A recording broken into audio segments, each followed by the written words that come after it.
लखनऊ में अखिलेश यादव के घर के बाहर लगाई गई जयप्रकाश नारायण की प्रतिमा, भारी संख्या में मौजूद समर्थकों के बीच मूर्ति पर माल्यार्पण कर अखिलेश ने दी श्रद्धांजलि।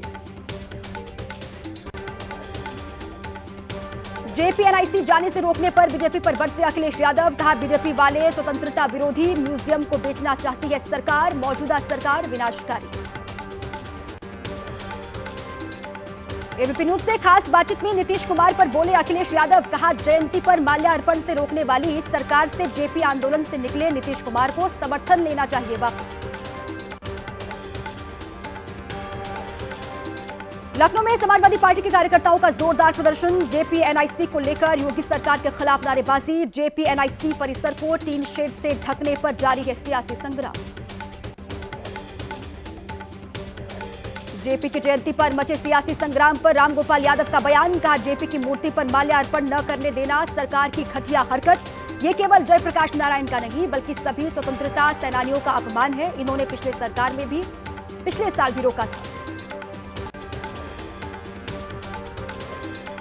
जेपी की प्रतिमा पर माल्यार्पण को लेकर उठे विवाद पर बोले समाजवादी पार्टी के नेता माता प्रसाद पांडे, यूपी की मौजूदा सरकार का लोकतंत्र में भरोसा नहीं, राजनीतिक लाभ के लिए ऐसा कर रही है सरकार।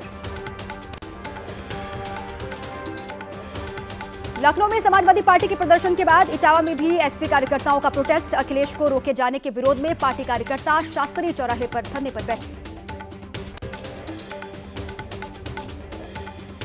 लखनऊ के जेपीएनआईसी सेंटर सील करने और सुरक्षा बढ़ाने के मुद्दे पर बोले उदयवीर सिंह, कहा करप्शन पर पर्दा डालने के लिए दमन पर उतारू है योगी सरकार। जेपीएनआईसी जाने से रोकने पर बोले बीजेपी नेता मुख्तार अब्बास नकवी, कहा जयंती कार्यक्रम में जाने से किसी को कोई आपत्ति नहीं, लेकिन समाजवादी पार्टी के लोग हमेशा हुड़दंग करते हैं, प्रशासन ने इसी वजह से ये कदम उठाया। हैदराबाद के नामपल्ली में दुर्गा पंडाल में असामाजिक तत्वों ने तोड़फोड़ की, माता की मूर्ति को भी नुकसान पहुंचाया गया, सूचना मिलते ही घटनास्थल पर पहुंची पुलिस। बांग्लादेश में मंदिर से काली मां के सोने का मुकुट चोरी कर ले गए चोर, सीसीटीवी में कैद हुई पूरी वारदात, साल 2021 में पीएम मोदी ने गिफ्ट किया था ये मुकुट।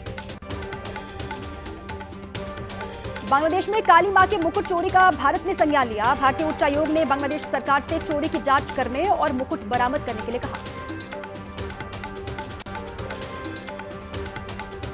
हिंदुओं को संगठित करने के लिए बिहार में 18 अक्टूबर से यात्रा पर निकलेंगे गिरिराज सिंह, भागलपुर से करेंगे यात्रा की शुरुआत। एबीपी न्यूज से खास बातचीत में कहा लोकतंत्र को बचाने के लिए हिंदुओं को होना होगा एकजुट। गिरिराज सिंह की हिंदू स्वाभिमान यात्रा पर आरजेडी ने उठाई सवाल, प्रवक्ता मृत्युंजय तिवारी बोले दंगा फसाद कराने के लिए गिरिराज सिंह निकाल रहे हैं यात्रा। सीएम योगी आदित्यनाथ ने गोरखनाथ मंदिर में किया कन्या पूजन, कन्याओं के पांव पखारे, चुनरी ओढ़ाकर खुद अपने हाथों से उनको भोजन परोसा। महानवमी के मौके पर उत्तराखंड के सीएम पुष्कर सिंह धामी ने पूरे परिवार के साथ कन्या पूजन किया, कन्याओं को तिलक लगाकर पांव पखारे। हिमाचल के बिलासपुर में बीजेपी अध्यक्ष जेपी नड्डा ने माता नैनी देवी मंदिर में दर्शन पूजन किए, देश की खुशहाली के लिए माता नैनी से प्रार्थना की।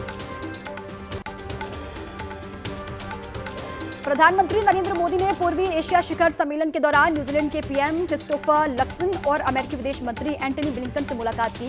पीएम मोदी ने मिल्टन तूफान की वजह से हुई तबाही पर अमेरिकी विदेश मंत्री के साथ जाहिर की संवेदना। लाओस में थाईलैंड के पीएम शिनावात्रा से मिले पीएम मोदी, दोनों के बीच कई मुद्दों को लेकर हुई द्विपक्षीय वार्ता। आसियान इंडिया शिखर सम्मेलन में पीएम मोदी हुए शामिल, कहा भारत एक शांति प्रिय देश है, कोरोना काल में भारत ने अपनी जिम्मेदारी निभाई। अगले हफ्ते चुनाव आयोग कर सकता है महाराष्ट्र और झारखंड के चुनाव के तारीखों का ऐलान, उत्तर प्रदेश की 10 सीट और वायनाड लोकसभा सीटों पर उपचुनाव की तारीखों का ऐलान भी संभव। आज श्रीनगर में होगी नेशनल कॉन्फ्रेंस और कांग्रेस के विधायकों की बैठक, उमर अब्दुल्ला चुने जाएंगे गठबंधन दल के नेता, शाम को नई सरकार का दावा पेश कर सकते हैं उमर अब्दुल्ला। जम्मू क्षेत्र के 4 निर्दलीय विधायकों ने दिया एनसी को समर्थन, इनमें 2 विधायक नेशनल कॉन्फ्रेंस में शामिल हुए। जम्मू क्षेत्र में पार्टी ने नहीं जीती थी एक भी सीट। हरियाणा में हार के बाद भूपेंद्र सिंह हुड्डा से नाराज है कांग्रेस का केंद्रीय नेतृत्व। सूत्रों के मुताबिक हुड्डा ने सच्चाई से रूबरू न कराकर केंद्रीय नेतृत्व को अंधेरे में रखा। कल हरियाणा पर हुई बैठक में भी शामिल नहीं हुए थे हुड्डा। एबीपी न्यूज से बातचीत में राजस्थान के पूर्व सीएम अशोक गहलोत का हरियाणा के नतीजों पर बड़ा बयान। बोले, महाराष्ट्र पर पड़ सकता है हरियाणा के नतीजों का असर, कार्यकर्ता हो जाते हैं इससे निराश। हरियाणा के लिए कांग्रेस जल्द बनाएगी फैक्ट फाइंडिंग टीम। कल हुई कांग्रेस की समीक्षा बैठक में नहीं पहुंचे हुड्डा और प्रदेश अध्यक्ष उदय भान, पदाधिकारियों तक सीमित रही बैठक। हरियाणा में नायब सिंह सैनी का सीएम बनना तय। सूत्रों के हवाले से खबर है कैबिनेट में हो सकते हैं 12 मंत्री।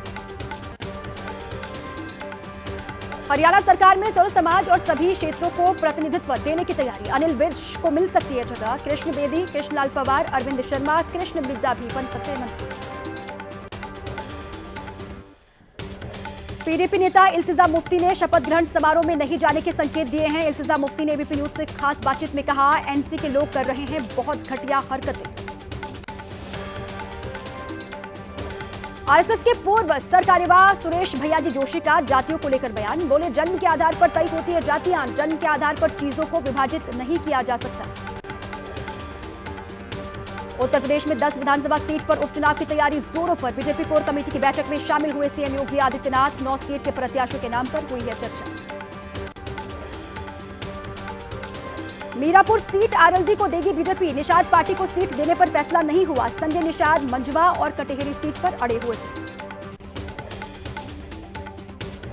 फूलपुर विधानसभा के उपचुनाव में मुस्तबा सिद्दीकी एसपी प्रत्याशी। पार्टी कार्यकर्ताओं ने सीट प्रभारी के घर पर प्रोटेस्ट किया। पार्टी से प्रत्याशी बदलने की मांग की। दिल्ली में मुख्यमंत्री के बंगले पर विवाद बढ़ गया है। सीएम पैक पड़े सामान के बीच में निजी आवास से काम करती दिखी। फाइलों का निपटारा करती हुई वीडियो में दिखाई दी आतिशी मारलेना। दिल्ली कैबिनेट का बड़ा फैसला। दिल्ली में विधायक फंड 10 करोड़ से बढ़ाकर 15 करोड़ रुपए सालाना किया गया। दुबई में गिरफ्तार किया गया महादेव बैटिंग ऐप का मास्टरमाइंड सौरभ चंद्राकर। यूएई के अधिकारियों ने भारत सरकार को दी जानकारी। सौरभ को भारत लाने के लिए अधिकारी जाएंगे दुबई। उज्जैन में पूर्व पार्षद की गोली मारकर हत्या। प्रॉपर्टी विवाद में पत्नी और बेटे पर हत्या कराने का शक है। पूर्व पार्षद गुड्डू कलीम पर भी दर्ज थे 31 आपराधिक मुकदमे।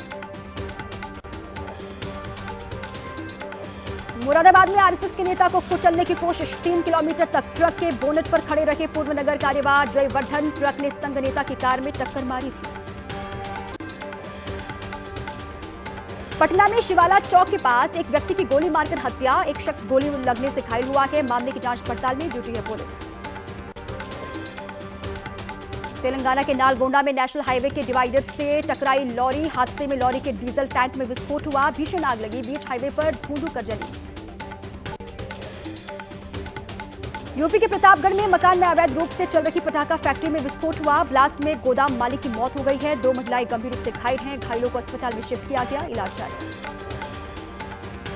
राजस्थान के बांसवाड़ा में 2 साल से खड़ी करीब 600 स्कूटी बनी कबाड़। तत्कालीन अशोक गहलोत सरकार ने प्रतिभावान छात्राओं को बांटने के लिए खरीदी थी ये स्कूटी। वित्त विभाग की लापरवाही के चलते नहीं हो सका इनका वितरण। कानपुर में आईआईटी की छात्रा ने सुसाइड किया। सुसाइड नोट में छात्रा ने किसी को भी दोषी नहीं बताया। जांच पड़ताल में अब जुटी है पुलिस। दिल्ली में एक घर से बरामद हुई करीब 200 किलो कोकीन। अंतर्राष्ट्रीय बाजार में करीब 2000 करोड़ रुपए बताई जा रही है इसकी कीमत।